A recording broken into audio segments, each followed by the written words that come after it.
Hey guys, Madvin here, and today I am here with a bit of a longer creepypasta story. This one actually comes from the subreddit nosleep, and it is called Cinema Usher. We have a few strange rules. This is one of my favorites, so I hope you do enjoy. Let's get on to it. I've been working as a cinema usher for 3 years, and by now it's become obvious to me that the cinnamon rules are a bit out of the norm. Okay, that was a lie. They're batshit insane, but you can judge that for yourself. Just a little background before I start. My name is Sean, 21 years old, and I've been in this job for 3 years now. There's 2 reasons why I ended up here, and why I didn't leave, even after I realized how fucked up this place is. First is that not many employers will hire a high school dropout with a criminal record for petty theft and drug possession. I made some bad decisions early on in my life, and even though I'm on the straight and narrow now, my life has been marked forever by those unfortunate choices. The second reason is the pay. A cinema usher's job is checking tickets, cleaning rooms between shows, and checking that every movie runs smoothly. Usually, ushers earn minimum wage, if they're lucky. I, on the other hand, get the same pay as the manager at any normal joint.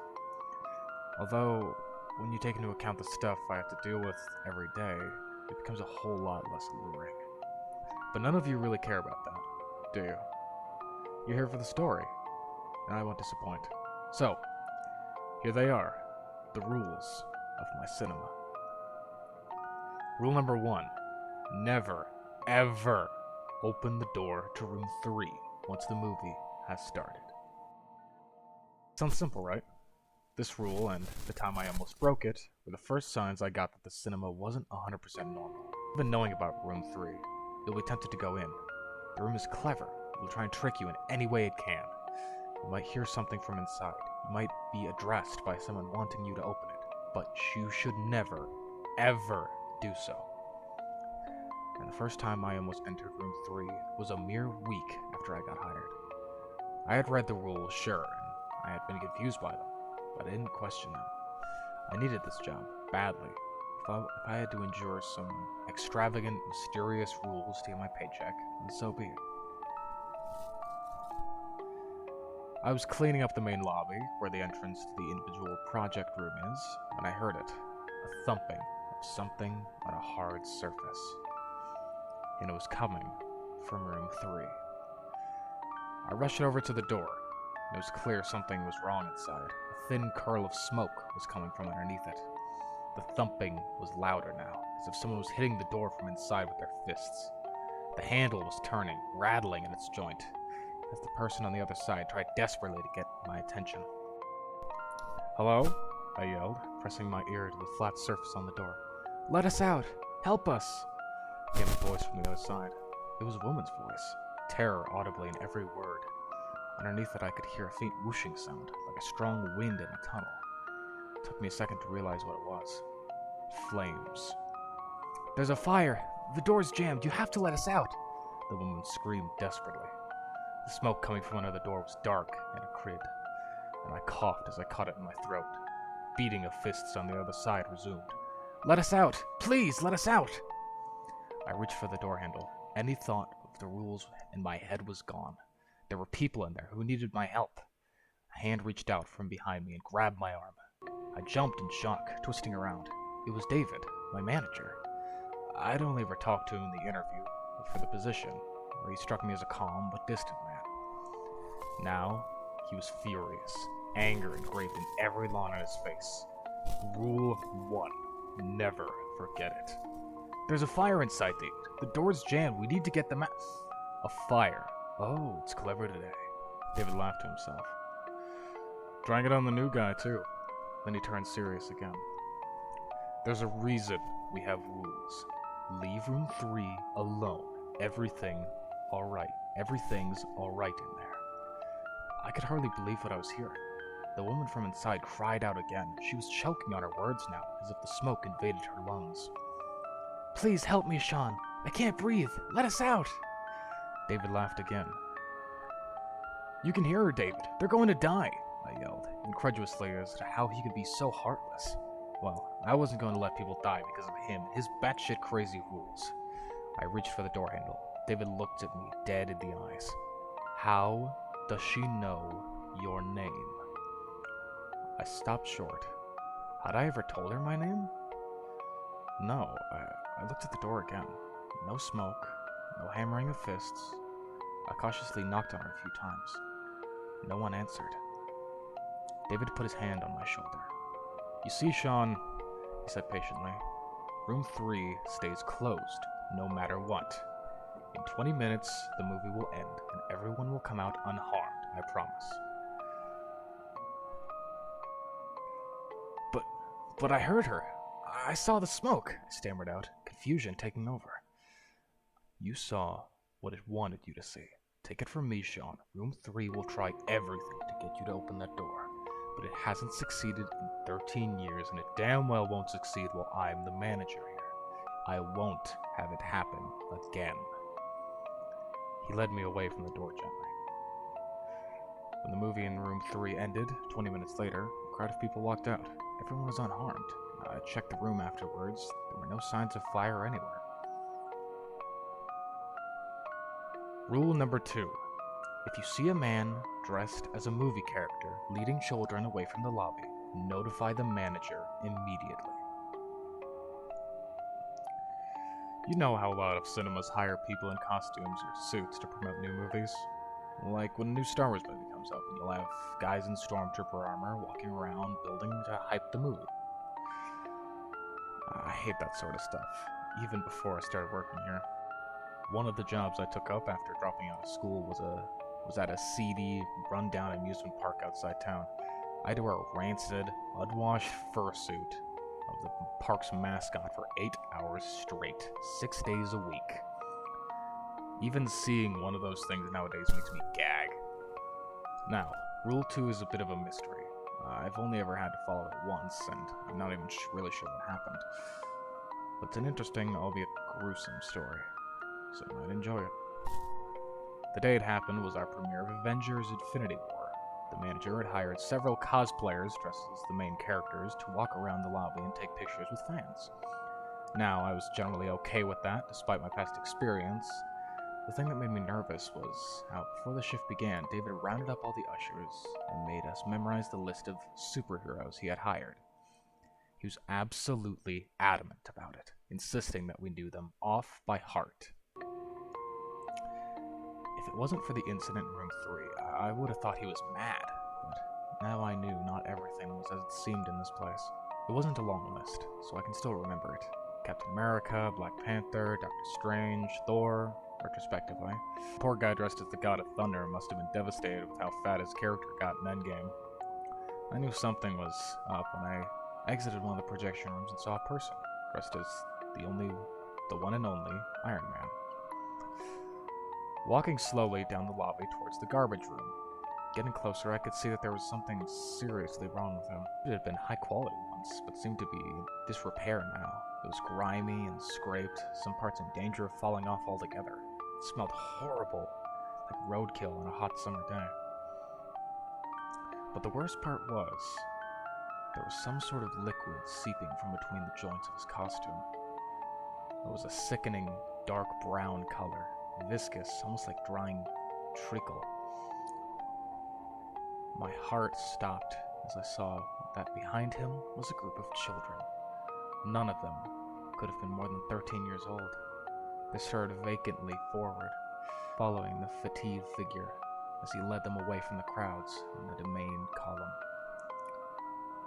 The ordeal with room 3 had taught me all I needed to know about the rules. I rushed over to the manager's office, tore inside, and yelled into David's room. Rule 2, Iron Man costume, heading towards the garbage rooms, 3 kids in tow. There was a bang from the office as David leapt from his chair. So fast it crashed to the ground. Shit. I shouldn't have known. I shouldn't have hired anyone. I should have fucking hired anyone. God damn it, I should have known. He was rummaging around in a drawer of his desk and quickly unlocked.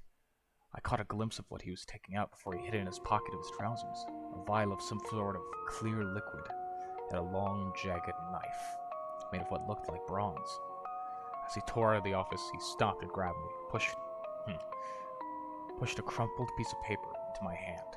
Make sure no one goes into the garbage room. Don't let anyone inside, you got that? If I don't come out in half an hour, hit the fire alarm and evacuate the building. Then call the number on this paper. There was no time for questions. David tore out of the room and I ran after him. As we ran to the corner, I saw that Iron Man had almost got the children into the garbage room. He was maybe 3 meters away from the door, the kids still following blindly. David tore past them and rammed open the door. Then, in one clean movement, he grabbed the costume thing, threw it inside, and slammed the door shut. The children twitched, like puppets with their strings jerked up and down, and looked around confused. They probably didn't even know how they got there. So, they did what any kid would do in that situation. They started to cry. It was 23 minutes before David left the garbage room. There were dark red marks on his once clean shirt, and a horrible stench wafted off him.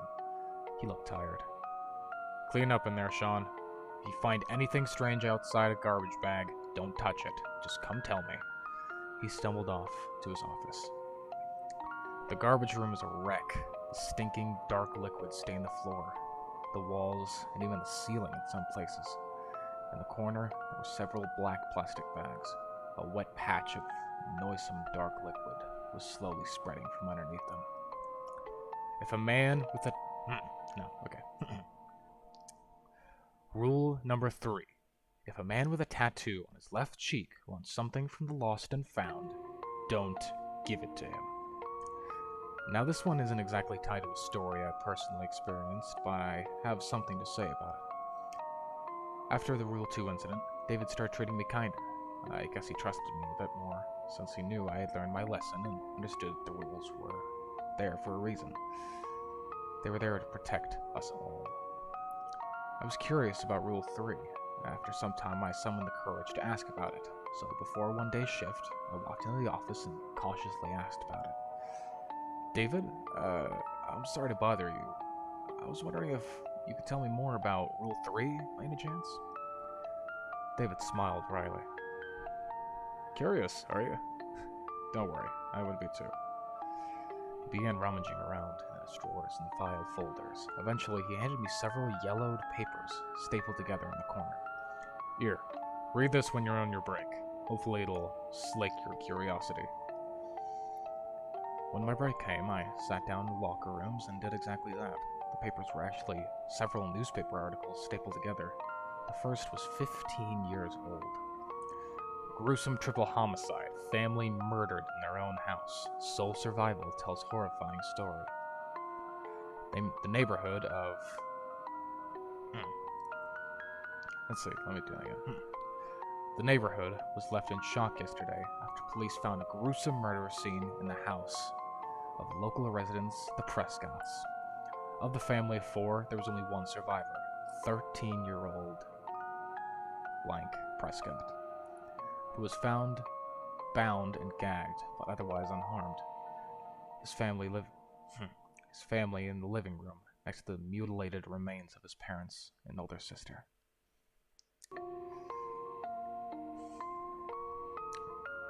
Found on the crime scene was an umbrella, which the survivor claims his mother had forgotten after the family's visit to the local cinema earlier that week. Cinema manager David told our reporters that the umbrella had been picked up and tattooed by a tattooed man the day before the murder, who claimed it was his. Police are looking into the possibility that this man was connected to the crime, but so far their search has proven unsuccessful. The next 2 articles were 12 and 5 years old, respectively, and published by different newspapers, but they told much the same story. A mass homicide. One mentioned an item from our lost and found being found at the scene of the crime. The other didn't, but David had written underneath in pencil, "The same man." What does the tattoo mean? The same man. What does that tattoo mean? Need to make a rule about him. The last article was what really creeped me out, though.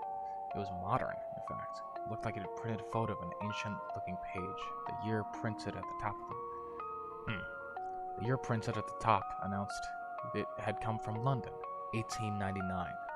The writing was hardly legible, but the headline told me all I needed to know.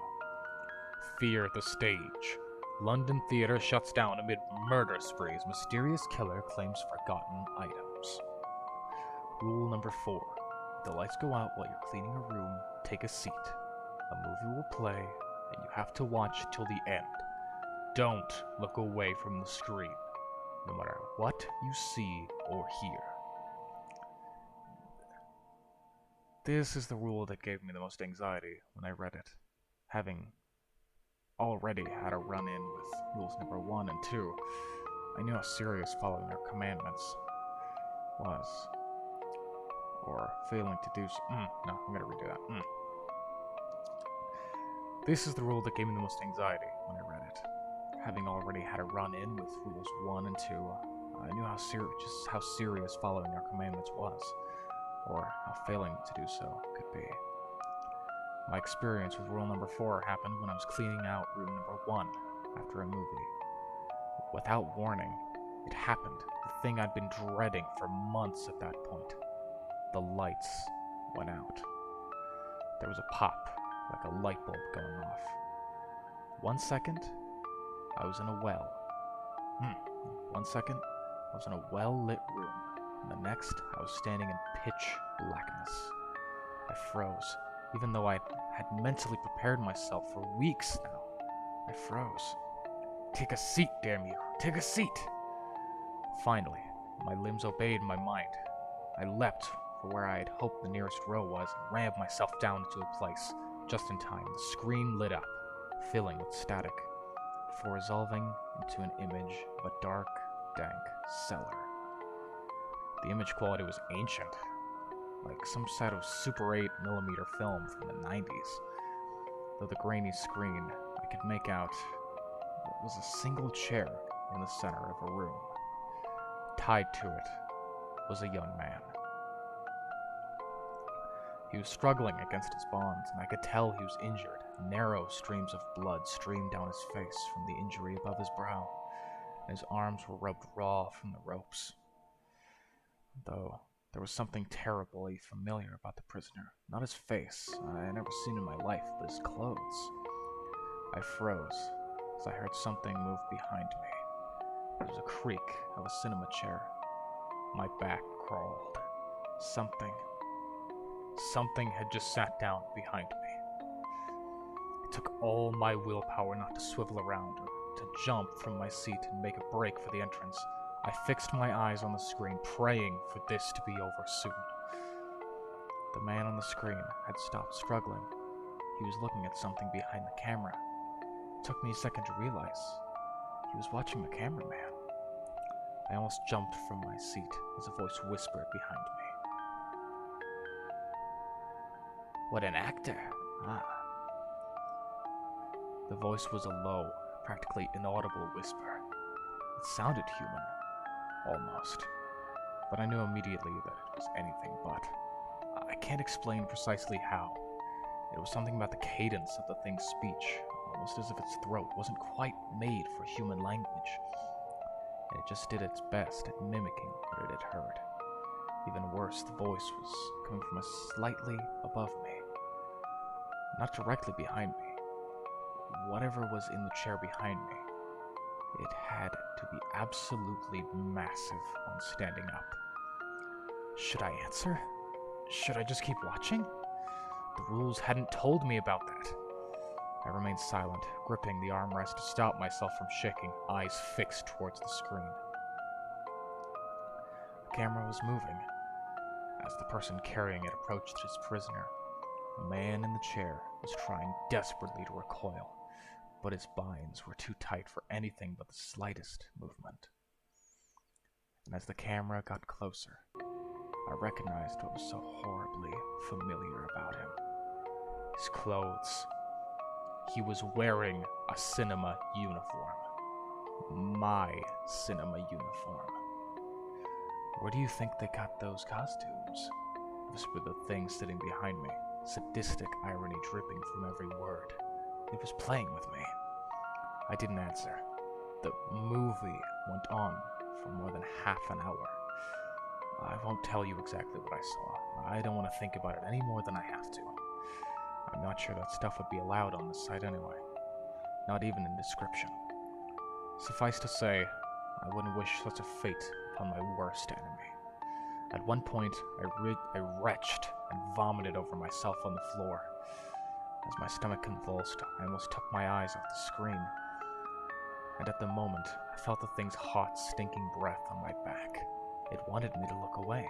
It wanted me to give in. I looked up, again fixing my eyes on the gruesome scene playing out on screen. The thing behind me spoke only once more before the lights came on abruptly as they turned off. It sounded frustrated, angry even. You know the saying, Sean, rules are made to be broken. Or at least that guy thought so. I wish I could end the story there, but unfortunately there's just a bit more to it. Because the guy on the screen had been a worker here. Because he had died for breaking a rule. Because David hadn't told us everything. Instead, keeping us on some sort of bullshit need-to-know basis. Someone had suffered a fate worse than death because of his secrecy, and I would have him explain himself. Still covered in my own sick and cold sweat, I stormed through the lobby, ignoring the disgusted look of customers there. I slammed into the office. David looked up calmly. Rule number 4 or number 11? Rule number 4. Good. Good? Good? You knew what the risk was. You knew what could happen, but you didn't tell anyone. That guy I saw. The things that it did to him. You could have stopped that. David sighed tiredly. It's better this way, Sean. What? How can it... Let me explain something to you, David said, getting up to stand eye to eye with me. There was a hint of steel in his voice now, and a flash of a suppressed anger in his look. I shut up. Some things can be avoided if you know about them. Room number 3 is like that. If you know what it wants and how it will try to get it, it's easier not to fall for it. But some things, Sean, some things only get stronger the more you know about them. You can avoid breaking Rule 4 with what you know right now. You just need to keep watching.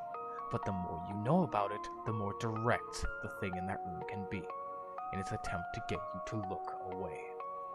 And the last guy, the one I saw on screen, he knew too much. Even more than you do now. It was a mistake I will never repeat, and a lesson I will not forget.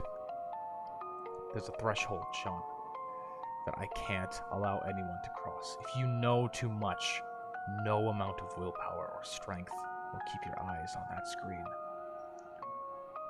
Rule number 5. If you encounter a room where all customers are looking directly at you and smiling, inform the manager immediately. Rule number 5 is one which had raised the most questions in my mind about this cinema at my work. My encounter with it occurred about a year and a half into my time there. Something you should know about the work of a cinema usher. We need to check that every movie is running smoothly, with working subtitles and so on. We are obligated to do so at the beginning of each projection, but if we have some free time during our shift, we'd like to check in random and make sure everything's alright. Unfortunately, it's exactly because of this that I entered room number 5 one day, only to almost have a heart attack as I realized that every single person inside was looking me dead in the eye. Caring was looking me dead in the eye, smiling eerily. Taking care not to even blink, I slowly backed out of the room. The customers never broke eye contact, not even to blink. The second I was in relative safety of the lobby, I ran over to David, who was taking a customer over to our small bar. Rule number 5, I said once I reached him. David went pale. The customer, a young attractive woman, looked over at him in confusion. Excuse me? Okay, no. Excuse me, David muttered in her direction before turning to me. Which room? 5. Follow me. We ran over to the room. Once inside, David gestured to me to remain at the bottom of the row of the seats. Stay here. He didn't need to tell me twice. The room full of customers was deadly quiet. Every head silently turned to followed David as he walked in front of the screen and stopped in the middle of the room. "What do you want?" he said to the room at large. Every person in the room opened their mouth in unison and said in perfect chorus, "Hello, manager. Long time." "Cut the crap," growled David. "I know your game. What do you want this time?" The room laughed in a chilling synchrony. "Always so direct. I always liked you, more than your predecessor, you know." David's jaw clenched. His hands were rolled into fists. I'd never seen him so angry. Just tell me what you want," he hissed through his teeth. "Tell me what you want, and then let these people go." "Ah, so impatient. So eager to get it over with," the crowd answered. "I want you to open room 3 right now." David went pale. "No, ask something else. There are lines I will not cross. There are rules." Behind the eyes of the crowd laughed at once. "Ah, yes, your precious rules. You think they can stop anything. They stop nothing, David. They only delay it." "Giving me information for free?" David said sarcastically. "You've changed since last we talked." "I only tell you what you already know. And my price does not change. You will open room 3 again." For the first time, David hesitated, only for a second, but things noticed and laughed cruelly at him. "I already told you. I won't do it. That rule is never broken," he said finally. "Do you forget your history after a mere 13 years? The crowd sneered. "The fate of these people is in your hands, David. You know what happens to them when the price is not paid. Do you seek to atone with this meaningless resistance for the sacrifice that was made because of your mistake?" "I don't atone," David hissed, "and I make no mistakes." "Would the one you miss so dearly agree?" "I think not." The things intoned. There was a charged silence. Then the crowd spoke again. "The price has been paid. These people are safe." David blinked in confusion. "What? What price?" "Room number 3 was never the price. The anguish of your remembrance, as well as the unanswered questions that will now plague this servant of yours, were the price." "You fucking bastard," David whispered. "You fucking..." "Till next we meet, manager." David stormed out of the room without another word. The crowd followed him with their gaze and then fixed it on me, a smile, a nod. Then the crowd looked up as one. The shred and shed their identical behavior. A hidden tension was released. They were free. Rule number 6. If a customer hears noises in the air ducts, assure them that you will look into it. Take one of the packages marked R6 from behind the bar. Enter the air ducts through the garbage room, and then place the contents of the package at least 10 meters away from the entrance. Leave the air ducts as fast as possible. This is one of the easiest rules to follow. Although the time limit is worrying at first, it's also one of the most commonly employed, usually coming up about once a week. Thankfully, I've never seen anyone fail to uphold it. The first time I had to feed the thing in the air ducts was a busy shift. We had premiered The Rise of Skywalker a few days before, and we were still swamped by crowds of customers. I was cleaning up the lobby from the ever-present spilled popcorn when an angry-looking young man wearing a Star Wars shirt stormed over to me. "Good day, sir. How may I help?" he began. Yeah, man, whatever. He cut me off immediately. Could you fix your damn aircon, dude? There's something banging around in there, near the grill in our room. I didn't pay for this kind of shit. I clenched my teeth to control my temper at the man's manners, but managed to remain calm. Yes, sir, of course. Sorry for the inconvenience. David will probably forgive you for letting a room full of people die at the hands of God knows what, but he won't allow you to be rude to customers. He's just like that. After the customers had stalked off again, I got one of the marked packages from behind the bar. It was strangely heavy. I could feel moisture seeping out from inside it. Doing my best to ignore it, I crossed over to the garbage room and opened the grill, covering the air ducts. I could hear whatever the customer had been complaining about, a fast tip-tap sound like fingers drumming endlessly against the side of the duct. My skin crawled. It was uncomfortably too close to the sound of a dozen long, thin legs. I took a deep breath and crawled into the chute. The air inside was cold and draughty. The passage was tight, and I was forced to go prone, propelling myself forward with my elbows and knees. Crawling forward, I could see by the dim light that there was a pile of something ahead, around a 10-meter mark. As I reached it, I groaned under my breath. In the chute before me lay a pile of gnawed animal bones. With shaking fingers, I did the unwrapping on my package, and dropped a whole chicken onto the top of the pile of the remains. The sound of the chute stopped. I held my breath. And then it returned faster and faster. Tip-tap, tip-tap, louder than before. A frantic, hungry, staccato rhythm. Terror and adrenaline flooding my brain, I scooted backwards down the mouth of the passage. How long had I been there? How long did I have left? 30 seconds? 20?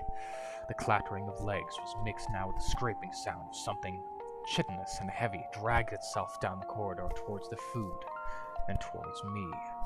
And finally, my legs met the end of the duct. Kicking frantically, I dropped down to the floor of the garbage room and slammed the grill shut. The clattering inside had stopped. Listening carefully, I could make out the sound of tearing flesh. And this is one of the easiest rules. Rule number 7. If you notice shadows being out of sync with your surroundings, return to the last room you were in as quickly as possible, alone. Close the door, then return to the lobby. Until you do not touch your shadow under any circumstance. The biggest danger you can face in this job is becoming too used to the weirdness. That's a mistake I made with Rule 7. I dropped my guard. I stopped paying attention. I'd walked to the other side of the lobby from room 6, where I realized that I had no shadow. A cold sweat covered my brow. I looked back where I came. My shadow, completely disconnected from me, lay on the floor by the door to room 6. And another usher, a man by the name of Liam, stood between me and it. He was looking me straight in the eyes, a narrow grin on his face. I had to think quick. Whatever was going on, I had to get back to room 6, but with Liam in my way, I had no route to get there, not without confronting him. "Sean, is everything alright?" David called from the other room in his office. He sounded concerned, worried even. Could I answer him? Would that just make things worse? I ignored the question and stared ahead back at room 6. The more I looked around me, the more clear it became how strange my surroundings were. Every shadow was thrown in a different direction, as if every item was illuminated by a different light source. I was nearing Liam now. I slowed down, walking in a manner I hoped would approach nonchalant. If I could just get past him and to the door. "David asked you a question, Sean," Liam said. The thin smile was still plastered over his face. He stepped in front of me, barring my way. "I heard him, Liam. I just forgot something in room 6 is all." "And what was that, Sean? What did you forget?" He knew. I could see it in his eyes. Liam, the thing masquerading as Liam, knew what I was trying to do. It knew I wasn't fooled by its act. I heard the office door behind me. Footsteps approached. "Sean," asked David, "what did you forget?" He walked around me, to stand next to Liam. I had to convince them I didn't realize anything was wrong. I couldn't get to room 6 otherwise. Even if I didn't make it there, the rules said I had to be alone. They couldn't follow me. I forgot to clean up a spilled drink. I'll just get some paper towels from the garbage room and go finish it. I smiled weakly, cursing my quivering voice. It was a bad lie. I could see it in David's eyes. He wasn't convinced. Liam, help him out with that, would you? He said, walking away to the office. Liam smiled at me again. It was a horrible sight. Well, let's go, Sean, he sneered. We walked into the garbage room. My mind raced as I tried desperately to think of a way out of the situation. Liam was watching me from the corner of his eye, watching me to make sure I didn't make a run for room 6. A desperate plan formed in my head. It was a gamble, but for all I knew, all the other rules of the cinema didn't apply in this place. Whatever it was, but it was the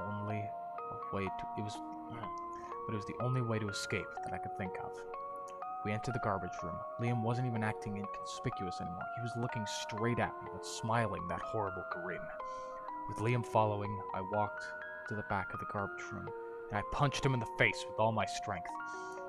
The thing wearing his body stumbled backwards, surprised, and in a second of time it bought me.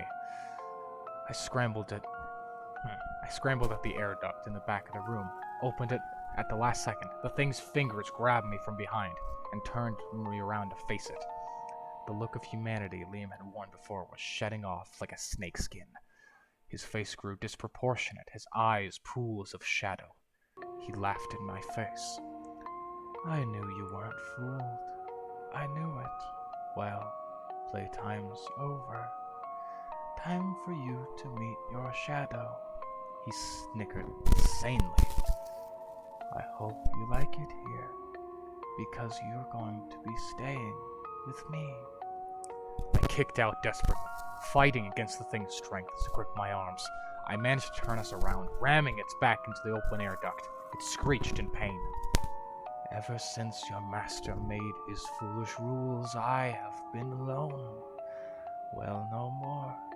First you, then him. Finally, I heard what I'd been desperately hoping for. A sound coming from the air duct behind Liam. A scuttling of many thin feet. The thing had only 1 second to realize what I had done, its eyes widening. No! And then it was ripped backwards as a terrible force tore it into the vents. Bones cracked as its back and legs bent in angles that it was never meant to. And then it was gone, screaming and cursing. I stumbled back, away from the hall. I had little time. As I ran across the lobby towards room 6, the thing wearing David's body tore out of the office. It screamed in frustration and sprinted towards me. I reached room 6, my shadow coiled on the ground, trying to reach me, but coming just short. David was near, meters away from me, a cry of anger and desperation filling the air.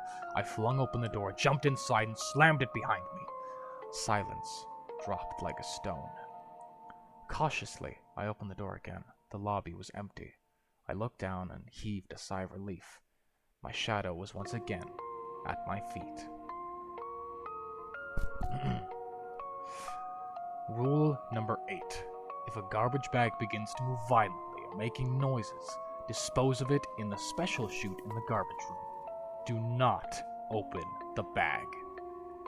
One of the jobs we had to do is clear out the garbage room after every shift. This means loading up all the trash into a trolley and taking it to the basement parking lot, where a truck will come pick it up every week. Rule number 8 is probably worse.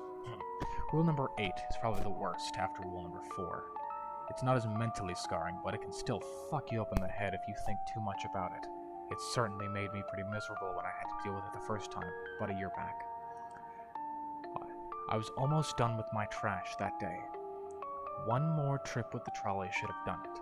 I was looking forward to the end of my shift in the warm embrace of my bed at home. And then the garbage bag spasmed, dropping to the ground with a wet, organic thud, and then started screaming. Help me! Oh God, please help me! I screamed and jumped back. The bag writhed on the floor as whoever was inside it strained against the thick plastic. It cried out again in panic. God, please let me out. I can't breathe. My heart was pounding.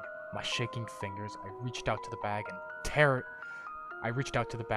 it open and free the person trapped inside. I grabbed the plastic and froze.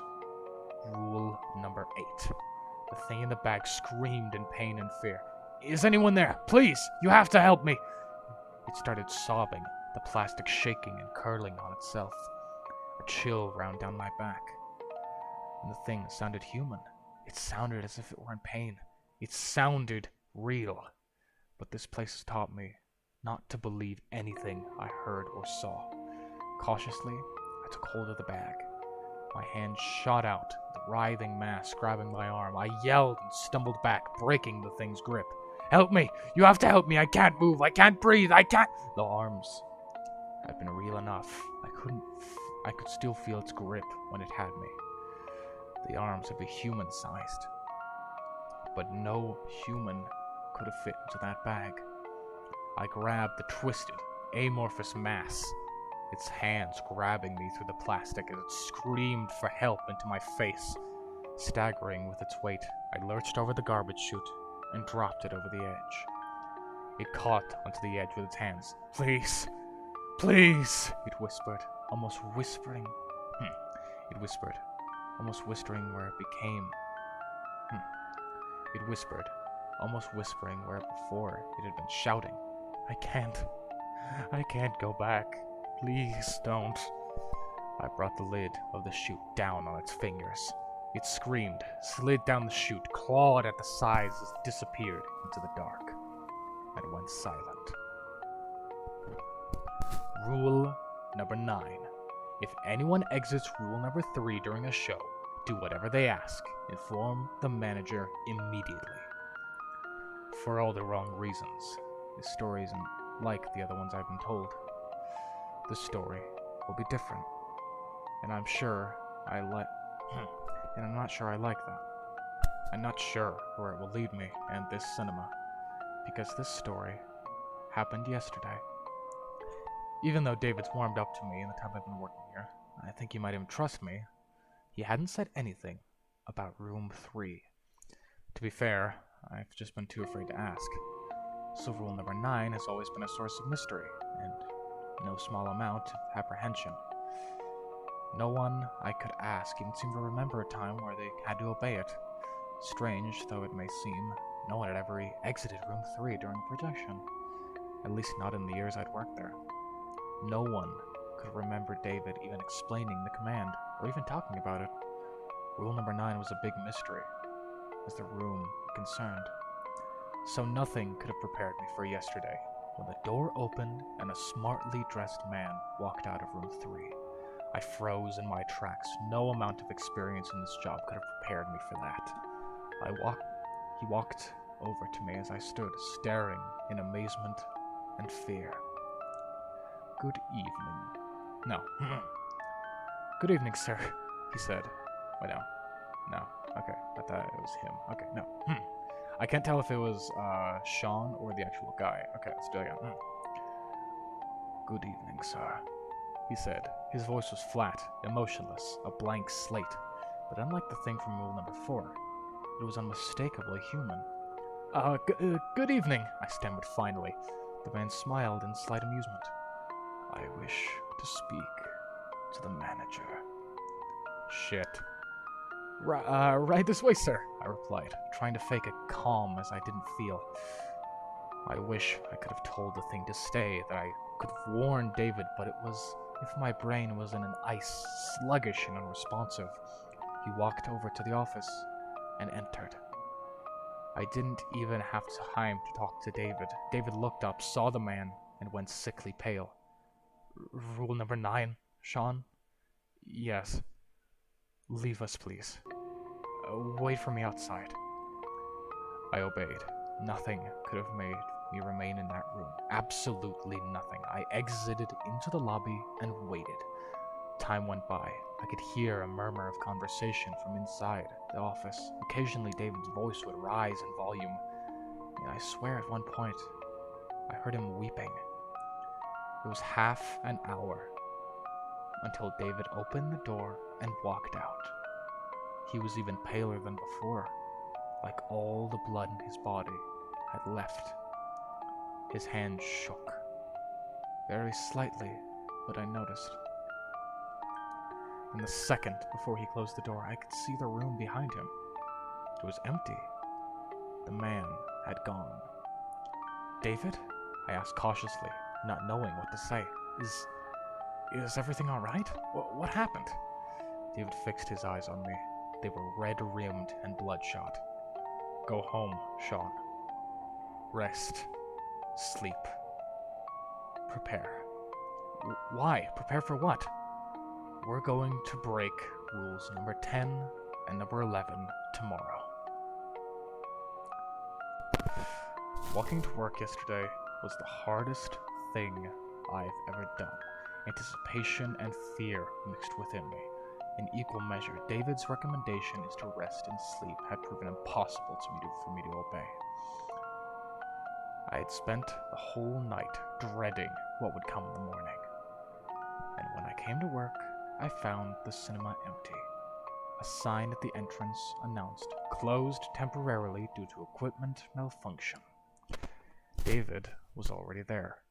He sat in his unlit office, staring at the wall in silence.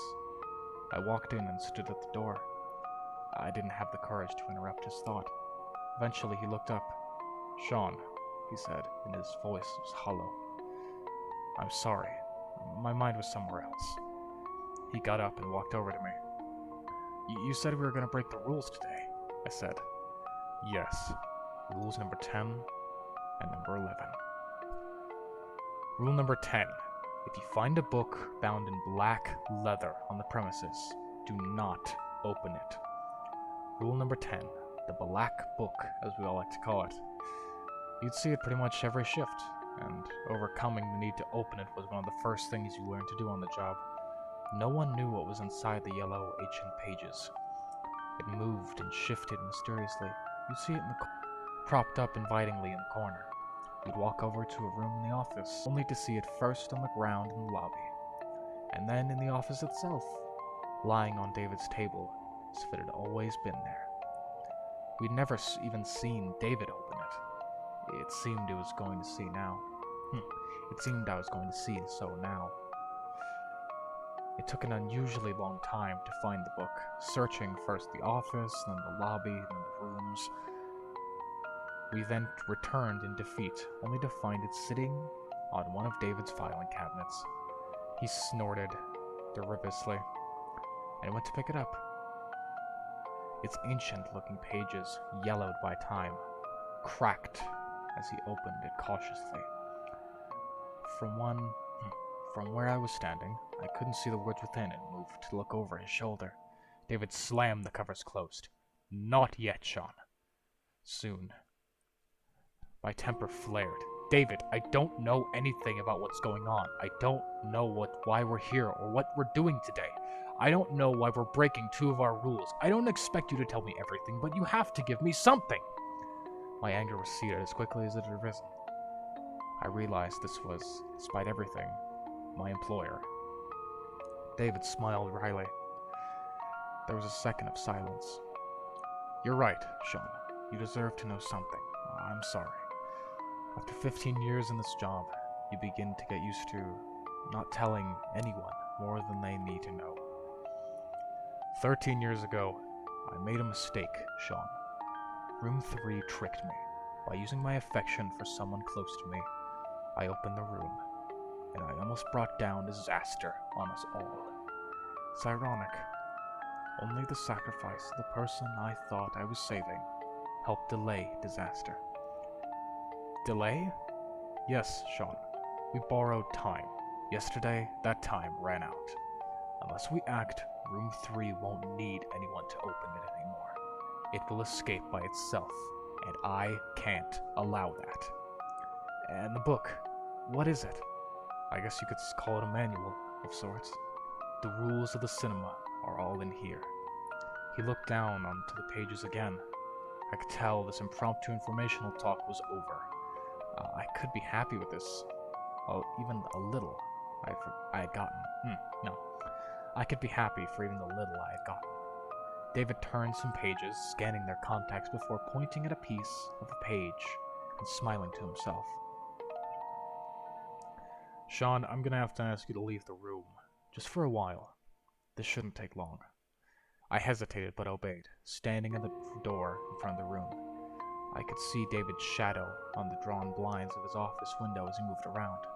Suddenly, another shadow sprang up behind him. It walked around until they stood face to face. Another joined, and then another.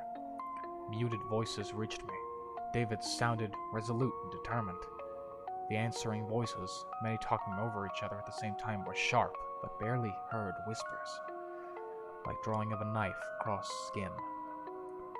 Shadows. The shadows gathered around David. He stood unmoving, his hands falling to his sides. The shadows leapt. They slid, merging with David's, and disappeared. Not waiting for a command, I ran into the office and crashed through the door. David stood at his table, leaning on it tiredly and gasping for air. But he was unharmed. What the hell just happened? I asked. What the hell were those things? David chuckled to himself. I guess you could call them messengers, or taskmasters. Could you please not talk in riddles for once, David?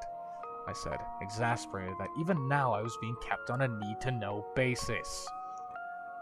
I called out to something that shouldn't be called, Sean. But this is a trying day, and desperate times call for desperate measures. So go. It should be arriving soon enough, and I'd hate to keep it waiting. He walked past me, still carrying the black book. After a second, I followed in mute frustration. Opening the door to the office, I saw that he had been talking. I saw what he had been talking about. Let me try again. I saw what he had been talking about. Rule number 11: the lady in black. Rule number 11: if a woman in a black dress offers you a drink, do not accept. A woman stood before us. She was tall, taller than either of us, and her pale face contrasted with her deep, dark hair. She wore a flowing, midnight black dress. In her hands was a carved wooden goblet. I had encountered the lady in black before. She, or it, walked around the cinema often, stopping ushers now and then to offer them a drink from her goblet. The liquid within was translucent, and looked for all purposes like clear water. Somehow I always doubted that it was anything that harmless. Thankfully, she never forces a drink on us, making her one of the least dangerous things you could encounter here. When you refused, she would nod silently, understandingly, and move on. Now, she was here. Will you accept my chalice? She asked, almost whispering. Her voice was faint and unfathomably sad. I made to refuse. It's almost muscle memory at this point, honed by dozens of encounters with her, but my words stuck in my throat when I realized she wasn't looking at me. She was talking to David. He was quiet for a second. I will, he answered finally. David, what are you? I began in confusion and panic. He cut me off. This has to be done, Sean. There's no other way we can stop what's coming. He turned back to the lady in black. It has been so long. She smiled faintly and passed the cup to him. Drink. David took the chalice and hesitated for a moment, wavering. He hesitated for a moment, wavering. His face hardened suddenly. He drank the cup in one quick draught. And then he gasped, stumbling and dropping to the ground with a thud. He leant on me heavily. I almost fell over under his sudden weight. His face was a sickly pale. He coughed, and specks of red fell over the floor. You have paid the price, the lady whispered. I have, David replied, shaking with more bloody coughs. Now for your side of the bargain. Indeed. What is it you seek? She smiled sadly. I seek a way to halt Room 3 from breaking free. David was choosing his words carefully. He had only one shot at this, I realized. The lady frowned. You will not like the answer, child, she whispered. Are you sure this is what you wish to know? I'm sure, damn you, David whispered through clenched teeth. A thin red trail ran down from the corners of his mouth. Tell me! The lady leaned forward to his ear. She whispered to him, words I could hope never to hear. Then she straightened her back again. The bargain is complete. Farewell, David. She turned and walked away from us, as if nothing had happened. She rounded a corner. Somehow I knew she would not be there if I looked. David turned to me. Blood was now dripping from the corners of his eyes, too. The black book fell from his fingers. David, what did you do? What's happening? I stammered. What did she tell you? I had to lean forward to hear his reply. His voice weakened with every word. Go. Go to the projection booth, Sean. Turn on all the projectors. Do it now. Quick! The command in his tone was absolute. I ran for the projection booth. I swiftly flipped every switch, moving from projector to projector. The whir of machinery filled the air, empty though it was. There was now a show in every room of the cinema. I realized what David was doing. Too late, I realized. I sprinted back to the lobby, taking the stairs from booth 3 at a time. Taking the stairs from the booth 3 at a time. I had to be there in time. I had to. He was not in front of the office anymore. The black book lay open from where it had fallen on the ground, the only indicator he had ever stood there. I ran over to it and looked around the lobby. Of course, David stood before room 3. His hand was on the handle. He looked back at me, blood in his eyes. David, don't! I screamed. 13 years, Sean. Use them well. He called out to me. He smiled, and he opened the door. The darkness on the other side was absolute. All light stopped the second it hit the door frame. David didn't hesitate. He stepped forward and closed the door behind him. I stood frozen. He was gone. There was a rumble, and the earth shook. The door to room 3 rattled in its frame, and whatever was inside strained at the walls, eager to escape. But it struggled in vain. Whatever David had done, whatever his sacrifice had achieved, it had robbed room 3, bound it again, bought more time. The rumbling subsided. The door stopped shaking. There was silence. A rustle of pages below me drew my gaze. I looked down at the book at my feet. It was open on the last page. There was only one sentence on it, written in black ink. Rule number 12. There must always be a manager. Well, I hope you guys enjoyed that story. If you did, please like, subscribe, go check out the other videos we have. I'm probably going to be doing more of these in the future because I really enjoy doing them. And Simpy's actually been listening this entire time, and I've been getting feedback throughout all of this, so I'm actually going to turn on Simpy's mic. And Simpy, what do you think of the story? Holy fucking shit! Yeah, okay. Oh my god! So, David has wait, oh, sorry. Oh, what is it? David has been promoted to corpse. Sean has been promoted to manager. Oh my god. Well, yeah, I hope you enjoyed it. There's a lot of these stories that have to do with the rules, and I really enjoy them, so I'm probably gonna be looking at more of these. And I will see you guys next time. Bye!